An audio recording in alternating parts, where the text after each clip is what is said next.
Whenever We Go, a novel by Caicedo. Prologue. The Miracle.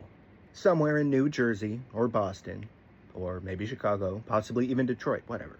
Inside a drab, joyless, and pathetic excuse for an apartment complex, there was a hallway.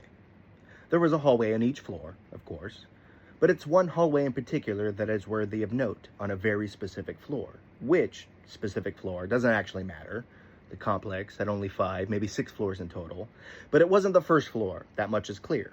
Upon reflection, it probably wasn't the top either, so one of the other 3, or 4. Each level had the same layout. 4 apartments, the largest by itself on one side, the 3 smaller rooms on the side opposite, plus a hallway in the middle with a cracked, grungy window at one end and an elevator at the other, its door almost always left wide open, all infused with the same atmosphere of mildewed melancholia and inviolable dreams so thick and cloying it had virtually precipitated and dripped down the hideous yellowed wallpaper in brown snotty streaks, so it's quite easy to forget which level was which. Thus, it doesn't matter. Pedantic intellectuals of a certain sort might disagree with that, those with the severe, stoically harsh scowl of one exhausted from the grand and unsolicited burden of knowing more than everyone else. But for all their knowledge, its very mass tilting their head back so they are permanently forced to stare down their nose, they all seem blissfully ignorant of the fact that no one else gives a shit about what they think. What happened took place in a hallway. Pick a floor and be happy about it, damn it. It was on that floor where the event occurred, something so spectacular and extraordinary that it could have been perchance misconstrued as a miracle if anyone had been around to witness it.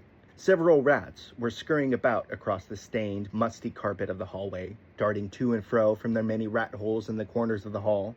One of them happened to notice the event, stopping in its tracks while it watched, but quickly lost interest and scampered back into its hole. Perhaps rats regard miracles as the world regards its elitist pedants. If only to appease them, the pedants, not the rats, it would admittedly be more accurate to state that the event happened atop the door to one of the apartments, the middle of the 3 on one side to be precise, Carl Vellman's apartment door. To say that explaining who Mr. Vellman is, and how he actually caused everything that happened, would be unimportant at this juncture is grossly inaccurate, a serious misrepresentation of the truth. But regardless of his role in it all, suffice it to say that now is just not the time, no pun intended.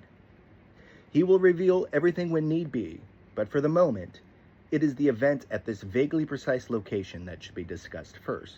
7 or 8 seconds past midnight on some date in autumn or spring, during a calendar year very much like the current one, a faint glow began to emanate from underneath Carl Vellman's door, a hazy, pale blue light, which suddenly darkened into a deep, vibrant violet, then condensed as it gained physical matter and began rapidly liquidizing. At the same time, another glow began to radiate from the door's center, matching the fluid in hue and viscosity, and then all at once the liquid was surrounding the door, covering and concealing it entirely as the matter formed into an oval. All the while, the light and subsequent liquid softly hummed and vibrated, briefly rattling the door on its hinges before masking it from sight. The blue glowing oval hummed in its place. Then, after another second or two, a man stepped out of it. He was indisputably quite handsome, if perhaps only when one squinted just so, in the glow of a low wattage lamp, wore a cheap, tacky suit over a wrinkled, stained, button-up shirt adorned with a limp tie, and on his head was a lumpy felt fedora, misshapen and asymmetrical in every detail, all of which were a lackluster gray that had long since become faded with time and, presumably, disappointment. In his right hand, he held a black imitation leather briefcase. His overall appearance had the impression of someone who had tried for dashing 50s businessman, but was unable to do any better than Depression-era stockbroker. Fittingly, the confusion on his face as he looked up and down the hallway, his nose scrunching as the odor of rodent feces and sadness struck his nostrils, most likely resembled the dumbfounded gawks of those brokers watching the inflated arrows fall. "Oh shit," the man suddenly hissed, gritting his teeth as realization dawned upon him. "You put the wrong address in, damn it." His flimsy hat rustled from side to side and nearly fell off as he shook his head with annoyance. then hastily turned around and stepped back into the oval, muttering criticisms to himself. The words of self-scorn were lost as he disappeared into the blue light.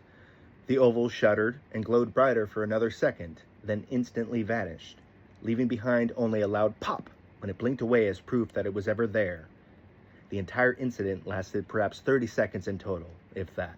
9 more seconds passed, and then the rats scurried out of their holes and continued their desperate quest in search of whatever it is for which rats quest. It seemed everything had returned to normal.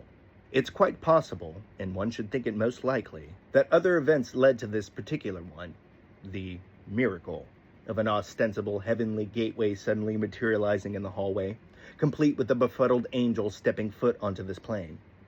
The fact that he seemed disgusted about what he saw would most likely be ignored by fanatical zealots. Additionally, classifying said events as more important, or significant, or even remotely interesting, and not at all confusing, would certainly not be remiss. Surely, at least one of them is more deserving of being labeled as miraculous.